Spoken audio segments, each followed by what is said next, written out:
ഇറാനിലുള്ള ഇന്ത്യക്കാർ എത്രയും വേഗം രാജ്യം വിടണമെന്ന് എംബസി. ഇറാൻ US വെടിനിർത്തൽ പ്രഖ്യാപിച്ചതിന് പിന്നാലെയാണ് മുന്നറിയിപ്പ് നൽകുന്നത്.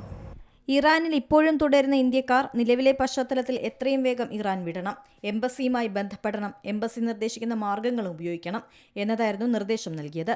എംബസിയുടെ അനുമതിയില്ലാതെ ഒരു രാജ്യാന്തര അതിർത്തികളിലൂടെയും മറ്റ് രാജ്യത്തേക്ക് പ്രവേശിക്കാൻ പാടില്ല എന്നും നിർദ്ദേശത്തിൽ പറയുന്നു. നിർദ്ദേശ വഴികളിലൂടെ ഇറാൻ വിടാനാണ് ടെഹ്റാനിലെ ഇന്ത്യൻ എംബസി സന്ദേശത്തിൽ പറയുന്നത്. എംബസിയുമായി മുൻകൂർ കൂടിയാലോചനയില്ലാതെ ഒരു അന്താരാഷ്ട്ര കര അതിർത്തിയിലും സമീപിക്കാൻ ശ്രമിക്കരുതെന്ന് നിർദ്ദേശമുണ്ട്.